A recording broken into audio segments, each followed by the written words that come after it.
Hi, welcome back to another episode of the Breakneck Podcast with Ian, and I'm Matt. We are two entrepreneurs who are building products in the face of a very fast evolving AI landscape. And today's topic is a report that claims from MIT that claims 95% of Gen AI projects fail based off of a survey of 300 publications, 52 organizations, and 153 senior leaders across 4 major industry conferences. So that doesn't surprise me so much. I think most things that people do fail in businesses. Like if you were to look at Apple and look at the number of products they build versus the number that actually are released or succeed, I bet it's lower. They had a driverless car that they put $10 billion into and it didn't go anywhere. I mean, maybe that's an AI project too. But I'd like to see the baseline of things that succeed, but 95% failure is pretty bad.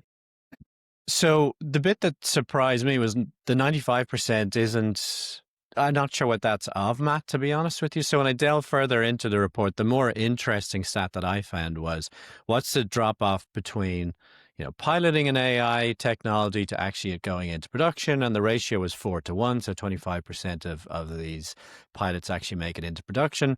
And if you spent any time working with kind of innovation teams in large enterprises and getting brought in with your new, startup and a new technology, that's a pretty high conversion rate, actually. So I think there's a bit of hyperbole in action here in terms of this report, but there was sort of two things that I found interesting. It put shape to some concepts that maybe we're talking about and added some language. And there are some other interesting stats in there. But what was your kind of top line perspective on it? It's an interesting report, and I have feelings about MIT. I used to be a physicist, and MIT does this thing where anytime anybody at MIT publishes something, it like immediately gets press coverage. And so they have this tendency to kind of hand off okay research to their press team. And it's like MIT discovers like quantum breakthrough. And then you click and it's just like, really? That's, Yeah.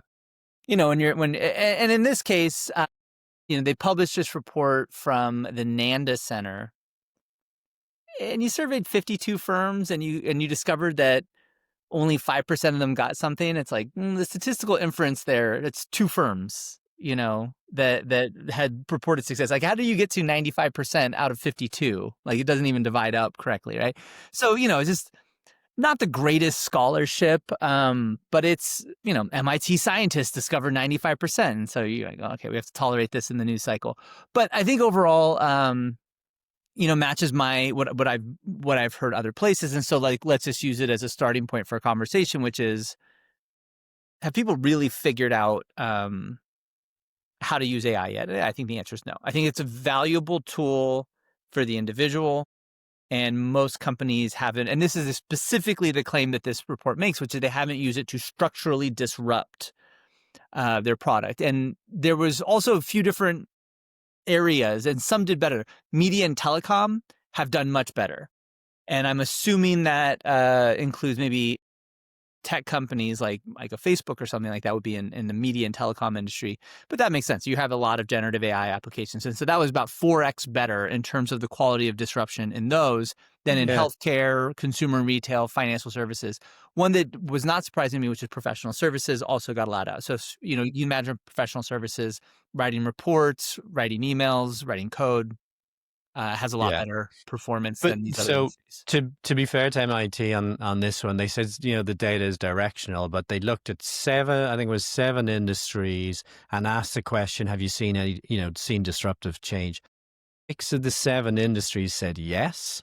And the minimum disruption, look, this is directional, but it was 10% disruption. So you give me a technology that disrupts 10% of my industry, that's pretty huge. And so there was the ones that you gave the examples were 30% and 40%. So again, this is just directional, but you're talking 6 or 7 industries that cover most industries out there in terms of the categories, that there's some level of, let's call it measurable change, 10% change. That's huge. Yeah, it's actually pretty huge. And they're like, $30 billion invested. But it's like, well, if 10% of industry. I mean, like the Yeah. GDP of the United States is 30 trillion. So 10% of 30 trillion is like an enormous number. Yeah. So again, this report, it's a little difficult to interpret. Pretty. Yeah, I've it's written a a lot of reports like these, and going on to 26 pages. This is not. It's a pretty high level for 26 pages. Some more breakdown of the 95% number, because I think that's the reason we're talking about it, is that a lot of people are reporting this 95% or 95% failure. So the number they start with is people who kind of like actually started down some road. Only 60% reached so any kind of investigation. Only 20% piloted an LLM. So this big 95% failure number, only 60% ever got to an investigation phase, and then so 20% were. what was prior to investigation? Yeah, what does that I mean? don't Like, know. okay, I mean, I know a lot of people who didn't even get to investigation in a lot of the work they did. They got paid, but no investigation occurred. I'm sure, yeah. But 20% piloted and then 5% successfully implemented. So of the ones that were piloted, 25% succeeded. So it's like, again, as you break down the 95% number, it's it's the number that would definitely get the most press coverage. Yeah. Yeah. But not necessarily the most indicative of an investment. And so it's like, so you pilot something and then it's successful. And then again, these are numbers from earlier this year. It's like, how long did you actually spend? If you pilot something for 2 months, I don't know, piloted plenty of stuff for 2 months that hasn't been successfully converted. Is that a terminal failure rate, or is that just so far things haven't reached production? Yeah, but so I think we should reposition this as a summary of a survey rather than some sort of paper or anything like that. So it's not useless. It's certainly indicative. There was quite a few things that kind of caught my attention. Um, External partnerships. So buy versus build, essentially. So external partnerships are twice as likely to deliver a positive outcome using AI.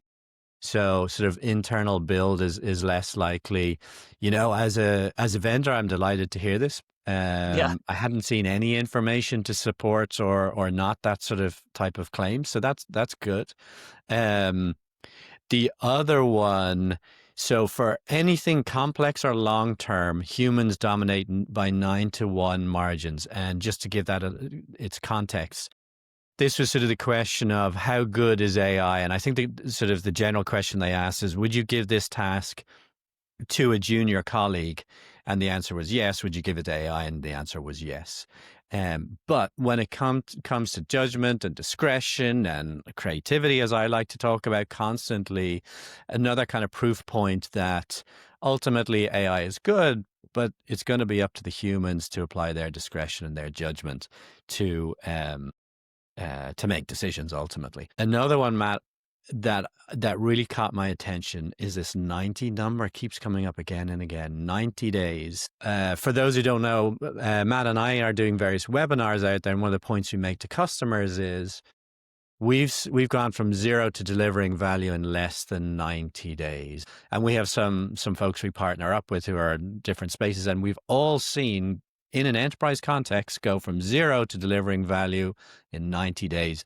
The same point was made in this report. So that in and of itself alone is amazing. To go to consistently delivering enterprise value in less than 90 days, to me is mind blowing. Yeah, if you think about the transition to the cloud in, say, 2008 to 2012, that era, it was a lot of small companies who made that transition first, where they basically started native, and then it took a much longer time to transition.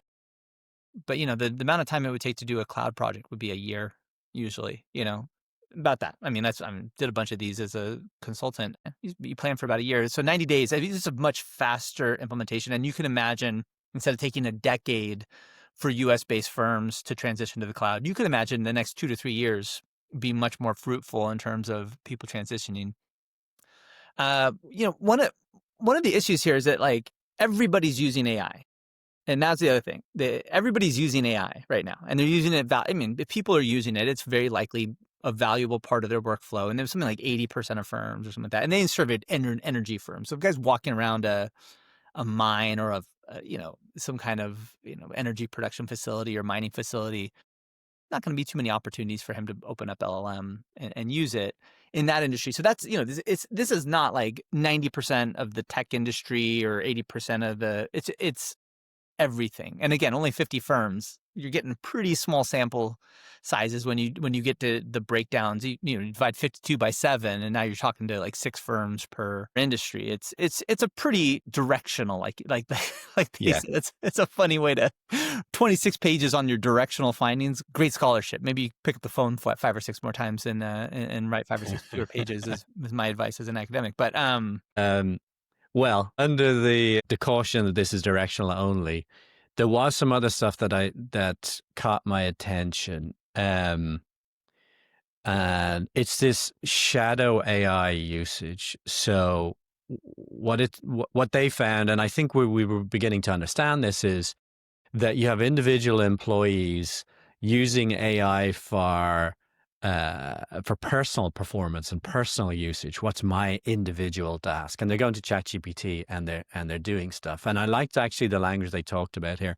They're looking for, they're measuring P&L AI performance, not personal AI performance improvement. So I liked that. But I was talking to an entrepreneur on Friday, and we were talking about this, about go-to-market strategy.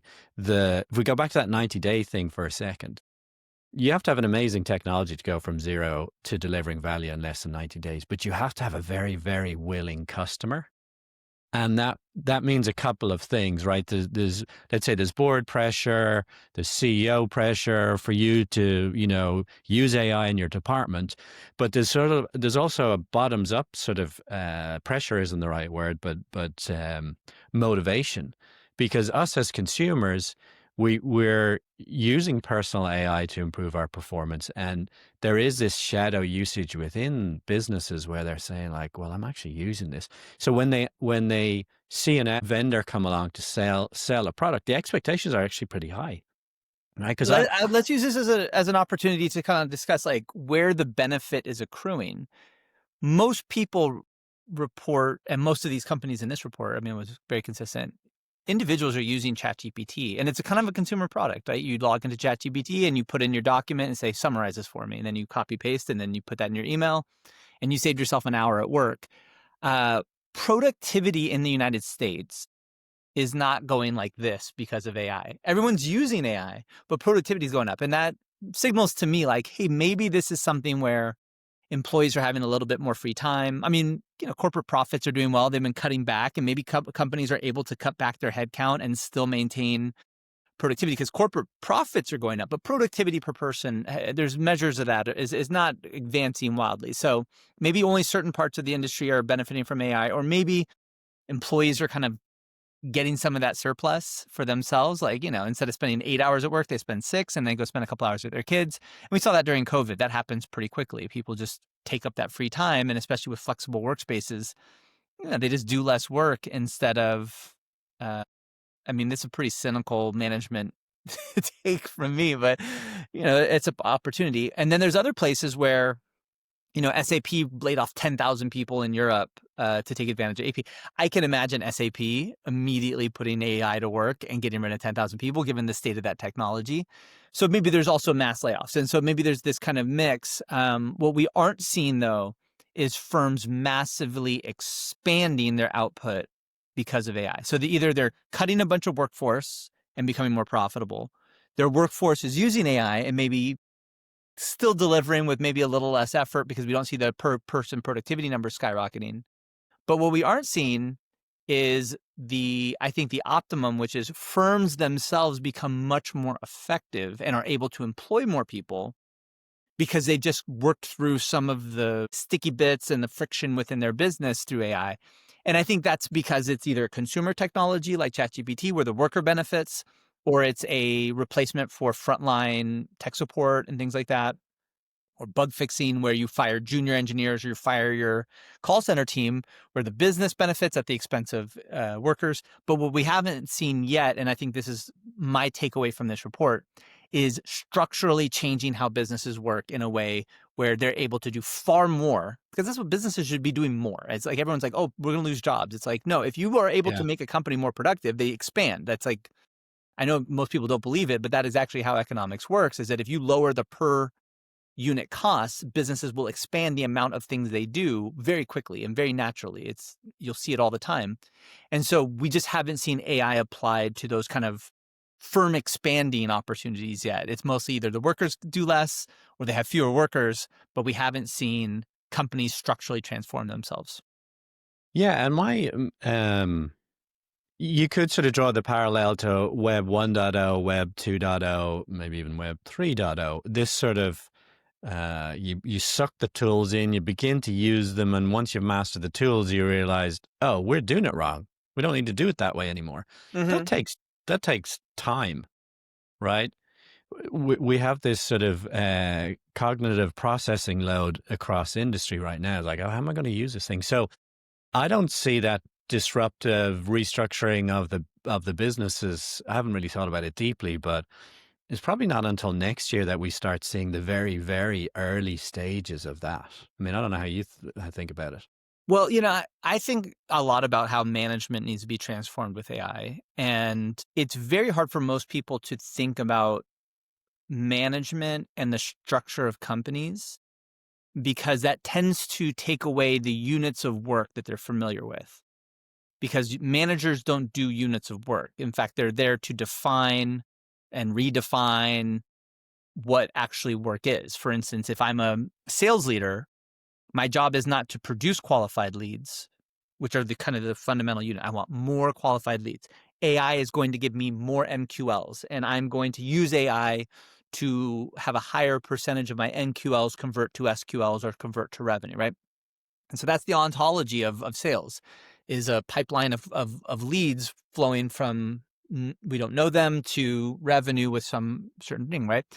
But management's work, which is like my point, where these structural transformations where AI becomes much more productive, are going to come from changing that ontology, changing how we access, right? So it's like, that's not just AI, but that's all revolutions. It is about redefining the units of work, and there's no unit of redefinition. There's no unit. It's very hard for people to conceptualize that. So you have to go back to what are the constraints of your business, and how does AI fundamentally allow you to interface with those constraints or change the constraints of your business. Now, this is probably a little too complex, but let's ground it in an example. Everyone used to feel that you needed to have your software development company. What do you have to hire? I have to hire 20,000 software developers, right? Google would just stock up on all these software developers. But then what happened was writing code did not become stop becoming this constraint anymore, right? It used to be how many lines of code can we deliver? And that was the constraint about how fast Google could, or Facebook could rip off Snapchat, right? That's why you need this standing army of software developers that are just kind of doing fun, cool projects that these puffy projects that aren't valuable. But then you have 20,000 extra developers. So when Snapchat develops stories, you release stories into Instagram and so on. And Google, same thing. Like, oh, OpenAI is doing a much better search version than us. And they were able to take this standing army and build the AI answers on Google. Well, now that code creation is less and less of a constraint, now management has to go in and figure out, okay, well, how do we reorganize our business around this different ontology, this different set of constraints? It's a different set of economics as well, Different economics, exactly, internal and right? And external. so the way Google thought about their business is, I just need enough great software developers to develop what I need. And now that code is being generated automatically, it might be great designers, it might be great salespeople, and Google's never Well, been and good at where we're going to sales. see it first when you say it that way is in startups. Mm-hmm. Because it used to be like, oh, you've got a great idea. Do you have any engineers? Well, you're going to need 2 teams worth. You're going to need 10 engineers just to get started. Yeah, and you need marketers and stuff like that. And now I have a Yeah. friend who just started a business, and she stood up the webpage and she sent it over to me. And she's like, "What do you think?" And I'm like, I don't know. I'm missing this, this, and this in your webpage. 5 minutes later, it was in there. I'm like, "How did you do that?" She's like, "It's Bolt. It's a web creation." So it's like her website. And I remember starting a company. You spent like a month on your website, And she had it up in a day with no spend, no $10,000, no 20,000. I know people who spend $50,000 on their website just to get going. And now it's just like, yeah, it's good enough. Let's go. Well, let's talk marketing for a second, because the economics of product is changing. Marketing is changing drastically, and the economics are changing too. And there's just more and more slop and whatever else, cold email, whatever, all of that stuff is just insane. Uh, I, I, I can't predict what's going to happen here. I have a kind of a model in my head in terms of generally how marketing works nowadays is you need your narrative, you need to generate authority so people will listen to you, which engenders trust, and then you can start having a commercial conversation. And But by the the way, economics your of camera is completely blurry again. Yeah, it's just maxed close up. It's like, there it goes. There yeah, it goes. but okay. You're talking about marketing. Yeah. Well, let's talk about marketing for a second, right? The economics of product have definitely changed. The economics of marketing and go-to-market strategy are fundamentally changing. So the cost of sending an email has just gone to zero. The quality of that email, let's call it quality. The personalization has gone up significantly. So that's a race to the bottom. Um, and just going back to, I think we're going to have to come up with new methods, new mechanisms to connect with potential buyers. One that is actually an old method, but I think might come back. Going back to the shadow AI for a second. So you have these savvy people who are using AI for themselves personally within their work.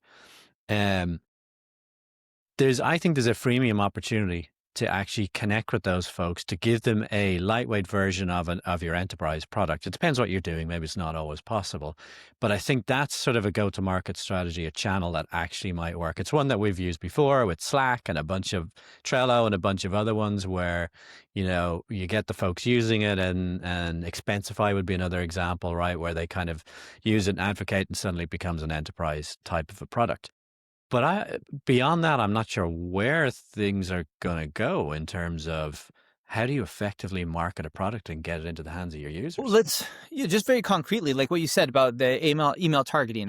If you have like CEO as your title, and I'm sure other roles have it even worse, but like you just get, I don't know, 20 emails a day that are just crap. And for some reason Google lets them through, and I'm sure it's stopping way more. That I don't check my inbox, my spam box that often, but it used to be, if you got an email at all, it's like, okay, this is probably a person. And we used to hire 10, 15 years ago, we'd hire BDRs, SDRs to sit there, and you just send this many emails a day, and people would respond to them and connect with them. But then it got kind of automated, and you had like Mailgun and stuff like that. And so that stopped being a signal. And I think this is, when talking about like the changing ontology, what constitutes activity, right? The second that AI fully automates an activity, sometimes that just creates more productivity. But in the case of sending emails to clients, well, everyone is doing it simultaneously. And so you just learn to spot it. You're like, that's not a human being who's thought about my business and is actually contacting me. That Well, and you is don't even if it is a human being who's thought about your business, the AI email mimics it so well that it devalues right. an It's not a email from a signal true person. anymore. You can't really tell the difference anymore. And there was some data actually in the report on how vendors like ourselves are actually connecting, and it was all personal. It was all reference. That's the thing. I post Everything those else is things when my friends or my board members, an investor, and a friend comes through and says, you should check this out. I'll check it out. Otherwise, I'm immune, man. I got my phone turned to, if it's a number I don't know, it goes immediately to voice inbox. I don't respond to texts because I just get so many. There's no way I could possibly leave it on. I've been interrupted 12 times during this podcast. So it's like, yeah, it just goes to personal relationships. And I have a good buddy, my friend Steve writes we should get him on. And he just talks about, he had a blog post on Substack this week. And Teenage Engineering is this firm, and they just had a giveaway, and it was a free case, and it was like a drop. It was like one of the like a these hype beasts, who drop like custom sneakers or custom hats, streetwear, or like the the Ponzi coins that do, they drop like a special type of animal with a fancy digital representation, and they're like, "Oh my god, I remember like in like 2011, 2022. I'm sure there's people still like this. You'd meet somebody like, "Oh man, I just got a crazy drop from this coin I bought." But basically, doing this free stuff like you're talking about was actually huge to generate buzz and authenticity, versus sending emails isn't. And so having, a demo that people can use is becoming like PLG's dead, but that's also the only thing that shows that you're real is that you can actually play with the product. Just going back to the idea that if you've organized your whole company around hiring 25 SDRs to go out and send this many emails and do this many calls, well, voice can be done by computer anymore. And so it's not just that you're getting more voice calls done in a day. It's that voice calls don't mean what they used to mean. And we talk about ontology. It's the meaning of the categories of things that we use in our life. And so we say, oh, what is our sales activity? Well, we sent 20,000 calls today. Which converted? Oh, none, because nobody has their calls on anymore. That's an ontological change. And so you need to reconstruct your whole company, not around doing more volume, because the volume doesn't even mean anything at all anymore. And same thing with code. The volume of lines of code doesn't mean anything. And so I think AI is going to change what people mean by things. And those are going to be the big structural changes. And like you said, if I'm the head of SDR at some company, there's no way for me to respond to that. I don't have the levers.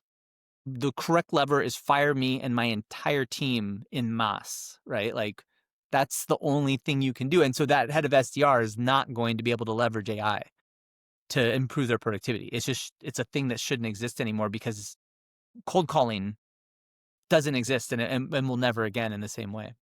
Yeah, agreed. Any other takeaways from the report from you? I don't know. Do better, MIT. I don't know. It's cool. It was hard to find the link. Tons of people responded to it. Overall, more heat than light from this particular report. But I think it is worth using anytime something gets popular.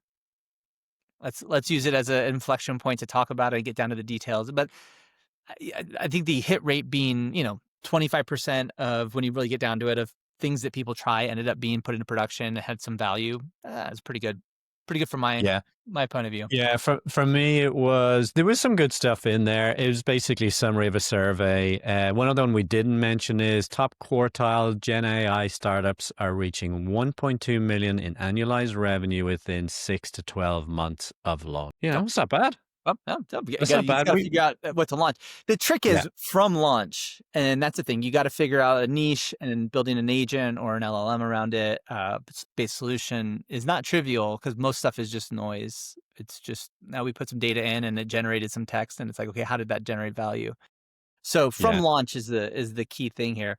For me as a vendor, 2/3 of the companies who had success built instead of buy. Yes. And you talk about this, it's probably best to find somebody who's found the successful niche already in a company like yours. And you talk about having a Sherpa who can just lead you through that process rather than, a lot of teams do these skunk work teams where they pull 10 people off and they say, it's your job to figure out Gen AI for the company. It's like, really? I don't exactly know how that's supposed to be better. Use an outside person who's good at it. This thing already feels out of date. I don't know. It was probably written 60 days ago. It was in July. Yeah. Yeah. Well, I guess it was. And then probably written before that. Yeah. So it already felt out of date in terms of where it referenced technology and applications of technology. It's worth noting that I think the group that wrote this is it Nanda? Is that what they're called? But they're focused on agent sort of orchestration methodology for the future. So there's definitely an agenda behind this, which is fine. Everybody's going to have an agenda. So that was it. It was a good read. What I did appreciate was it hung some good language on things, quantified some stuff, which was interesting and not particularly surprising. So all in all, it was a good read. So Matt, let's talk about what caught our attention, if anything, this week. Well, this Nanda report was a bubble burster, a countervailing force against the trillions of dollars of hype. So in that sense, good on you, MIT, for actually breaking through the noise and getting everyone to say AI can be bullshit. The thing for me this week is Mark Zuckerberg announced a freeze in hiring for their research. So I think last week he talked, I mean, maybe it was a week ago, we were talking about he's giving out billion-dollar offers. And then this week he's like, no, we froze hiring. It's like, well, those billion-dollar, that guy you gave $1 billion to join your company probably got to, he got to be a 100x engineer. So there's a growing narrative that ChatGPT 5 was no good. I thought it was great. And I've been very impressed with it, and I've been very happy with it. And I'm happy that my AI experience is quite good. We've had great ChatGPT 5 Pro is doing amazing things in the background for us that was not possible before. But the narrative is changing, and there's a lot more naysaying that's becoming popular, and that might have an impact on investor sentiment soon. Yeah. The thing for me that caught my attention, I've shared that we're in image generation, visuals generation side of things, and that is going full steam ahead. Like, I haven't caught up on the announcements from last week, and the difference actually here is there are the big players. There's the Geminis, and OpenAI is doing stuff, but there's a much longer tail on this, and there's some really, really interesting stuff, and two or three things are Facebook coming partnered out with every day. Midjourney this week too. Yeah. So that's Yeah. again, I think maybe it's not bubble like AI versus not AI, but like singularity is not, you don't hear the word singularity like you used to maybe 6 months ago. People are like, oh, the AI, I mean, we did the 2027 report, and I think that was maybe the height of AI is going to take over everything. And I think that wave has crested and is now receded back. And now it's much more about who's going to own what and what are the firms. You're seeing less about there just being 2 or 3 winners. And instead we're talking much more about market structure. So that's interesting. Agreed. All right. Well, let's land it there. We have a guest coming in next week. So hope you guys enjoyed it. And thank you as always, Matt. Adios. Ciao.